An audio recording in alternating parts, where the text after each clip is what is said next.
édition 10, 10 minutes pour revenir sur les faits saillants de l'actualité, du lundi au vendredi, tous les matins et tous les soirs entre 10h et 10h10 sur la télévision nationale d'Haïti.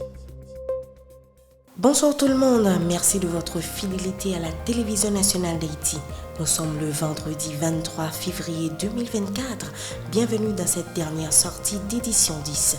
Au micro pour la présentation, Mickaëline Destinée. À la une de l'actualité, sous les auspices du Premier ministre Ariel Henry, une importante réunion a été convoquée le jeudi 22 février à la villa d'accueil sur la construction de 20 écoles publiques modernes dans la zone métropolitaine de Port-au-Prince. Ces chantiers rentrent dans le cadre de l'engagement du gouvernement à œuvrer au renforcement du secteur éducatif, a souligné la primature. Chaque école sera dotée de 12 salles de classe, d'un bloc administratif, d'une salle informatique, d'une bibliothèque, d'un laboratoire, d'une salle de conférence, de 2 blocs sanitaires, d'une infirmerie et d'un terrain de jeu. Les communes qui bénéficieront de ces infrastructures sont Port-au-Prince, Pétionville, Cité-Soleil, Carrefour, Gressier, Croix-des-Bouquets, Tabar, Cabaret, Fonds-Parisien, Lagonave, Léogane et Kinskoff. Elles seront financées par le Fonds national de l'éducation grâce à l'argent collecté sur les transferts et les appels internationaux. Le secrétaire d'État américain Anthony Blinken a une fois de plus exprimé ses inquiétudes sur la dégradation de la situation sécuritaire en Haïti lors de la rencontre des pays du G20 au Brésil. Le diplomate a fait savoir que 1100 personnes ont été tuées, blessées ou enlevées à travers le pays au cours du mois de janvier 2024, ajoutant que les gangs contrôlent désormais 80% de la région métropolitaine de Port-au-Prince. Il a affirmé la détermination des États-Unis à faciliter le déploiement de la mission multinationale d'appui à la sécurité MMAS. En outre, il se dit certain que la stabilité à long terme d'Haïti passe non seulement par le rétablissement de la sécurité, mais aussi par l'amélioration des conditions politiques, économiques et sociales. Il en a une fois de plus prôné l'organisation d'élections libres et équitables afin de rétablir l'ordre démocratique à travers un processus politique inclusif en Haïti. Anthony Blinken en a également profité pour appeler au rassemblement de tous les acteurs en vue de faciliter une meilleure gouvernance dans le pays. Toujours dans l'actualité, le Canada envisage de fournir un montant de 123 millions de dollars dans le cadre de la lutte contre l'insécurité en Haïti et 80,5 millions de dollars de cette somme seront réservés au déploiement de la mission multinationale de soutien à la sécurité. C'est la ministre des Affaires étrangères, Mélanie Joly, qui en a fait l'annonce lors de son passage à Rio de Janeiro au Brésil, où s'est tenue le 22 février la rencontre des ministres des Affaires étrangères du G20. La ministre Joly a également annoncé l'attribution d'un montant total de 42,5 millions de dollars pour la réalisation de 5 projets structurants en appui aux problèmes les plus urgents auxquels est confronté le pays. Les actualités se poursuivent. Le Centre national de transfusion sanguine, CNTS, éprouve des difficultés à remplir sa mission en raison de la diminution sensible des donneurs du sang selon le réseau national des groupes sanguins de ressources négatives Renaxan. Le CNTS est l'organe particulièrement chargé de faciliter aux institutions sanitaires l'accessibilité aux pochettes de sang. Nancy Lenné, coordonnatrice de Renaxan, impute cette situation à la migration des jeunes qui sont les principaux donneurs vers d'autres cieux plus cléments. Écoutons ces précisions au micro de Midray Emilias et Bernard Marseille. Nous avons assisté depuis l'année dernière à un phénomène Biden. Et la majorité des gens qui allaient c'est des jeunes. Et quand on a un sang qui est plus bon, quand on a un sang plus facile, c'est dans la catégorie de gens qui sont jeunes. Donc, il y a quitté Haïti.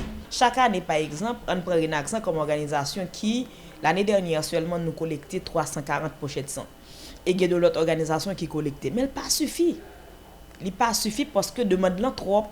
Je veux dire, nous avons besoin d'une population qui est engagée à ce niveau et une population qui comprenne que pour gagner sang, il faut qu'il y ait des gens qui pour bailler et que pas un coton qu'à fabriquer ou pas qu'à acheter dans la pharmacie, seulement gens qui bailler pour gagner. La structure Mapoulab a procédé ce vendredi au lancement de la première édition du concours baptisé La Parole. Selon les organisateurs, il s'agit d'un concours de débat visant le renforcement des liens au sein de la communauté universitaire et les établissements d'enseignement supérieur. Ils disent aussi espérer que cette initiative permettra d'aiguiser le sens critique des jeunes appelés à trouver des pistes de solutions aux multiples problèmes confrontés par la société contemporaine. Les responsables ont fait le choix des universités Quisqueya et Notre-Dame de Port-au-Prince pour initier sous peu ce type de débat.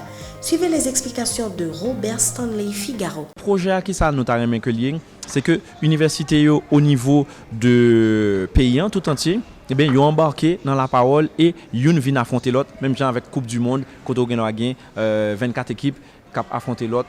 Donc nous-mêmes ça nous va le faire. Nous allons faire des poules différents jusqu'à ce que nous remontions à un final. Donc on dit aujourd'hui là pour projet 0 ça c'est Cancun une finale entre deux universités et nous remercions justement Université Quisqueya avec Université UNDH qui a accepté de faire ça. Alors une question posée qui quantité de joueurs qui dans chaque équipe?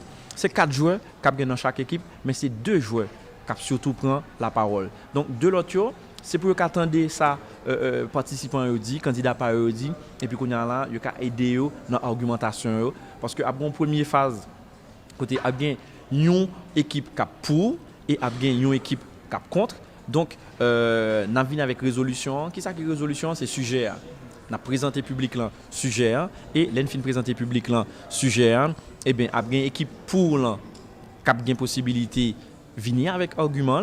L'elle finit avec argument, il y a 10 minutes pour le faire. Équipe contre l'an a bien 5 minutes lui-même pour les venir avec contre-argumentation. Donc c'est ça nous relais discours constructif là. À bon pause de 10 minutes, les tous deux équipes fin by point de vue et puis n'a retourné qu'on y a là côté c'est équipe contre l'an qui a commencé avec argumentation, mais dans argumentation ça ou pas bien 10 minutes, ou bien 8 minutes pour faire. Donc au terme de passage tous deux équipes à bon jury notamment avec M. Patrick Laurent qui a présidé jury ça, eh bien, qui pourra sanctionner l'équipe et les fin décider exactement qui équipe qui était plus bien passée, n'a venir avec résultat et puis n'a pas jouer dans match UNDH face à université qui était débattre plus bien. Pour finir, la Fondation Connaissance et Liberté Focale a présenté ce vendredi un feuilleton radiophonique appelé Chapeau bas ayant comme slogan « L'école, c'est notre avenir ». Pour la directrice de Focale, Lorraine Mangonès, cette initiative entre dans le cadre du projet éducatif baptisé « L'école nous » visant à instruire l'auditoire tout en le divertissant, rendant ainsi l'utile à l'agréable. La valorisation du métier d'enseignement est également poursuivie à travers la diffusion de ce feuilleton, ce qui va avoir un impact positif sur les citoyens, a fait savoir Lorraine Mangonès. Pour sa part, le coordonnateur du projet, Jonathan Pérodin, a annoncé que la première diffusion de cette œuvre se fera le 4 mars prochain sur plusieurs stations de radio de les capitales et d'autres régions du pays. Pendant 8 mois, l'auditoire va se régaler, ont promis les responsables. Suivez cet extrait de la cérémonie de présentation à laquelle ont assisté Paki Saint-Croix et Eddy Cinéus. Le projet L'école nous, c'est un projet de valorisation du métier d'enseignant. Ça s'inscrit dans un plus grand projet qui est financé par l'AFD, qui est en collaboration avec les acteurs importants, le ministère de l'Éducation nationale et tous les grands acteurs de l'éducation. Nous, on a un rôle modeste, mais important, qui est l'école nous, à travers le divertissement, donc à travers un feuilleton éducatif qui s'appelle Chapeau bas. On veut valoriser le rôle des professeurs d'école. Nous vraiment aimer garder les positif, pas de manière égarée. Vous ne pouvez pas raconter nos histoires, nous est réalité, nous est bagaille difficile.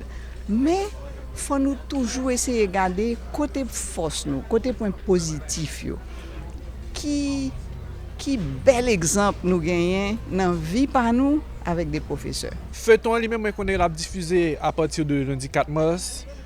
80 épisodes, nous avons une petite pause après 40 premiers et puis ensuite nous avons 40 autres épisodes. Diffusion ça supposé finir en octobre. C'est comme ça nous prévoit, donc la déroulé sur 8 mois grosso modo. Et puis l'autre activité qui a déroulé autour, tu as supposé faire tout dans la même période, ça, peut-être un petit peu après, mais c'est plus ou moins programmation ça que nous gagnons. À partir de début de diffusion, chaque semaine, nous avons 3 épisodes qui sont diffusés. Maintenant, comme nous avons plusieurs radios, toute radio ne va pas passer le même l'heure. Ok, il y a des radios qui diffusent le matin, il y a des radios qui diffusent l'après-midi, et puis le week-end, il y a des rediffusions.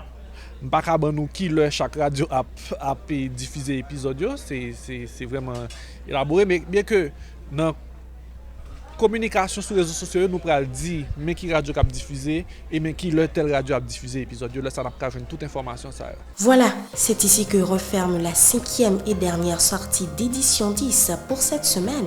Merci de l'avoir suivi. Au revoir. Édition 10, 10 minutes pour revenir sur les faits saillants de l'actualité, du lundi au vendredi, tous les matins et tous les soirs entre 10h et 10h10 sur la télévision nationale d'Haïti.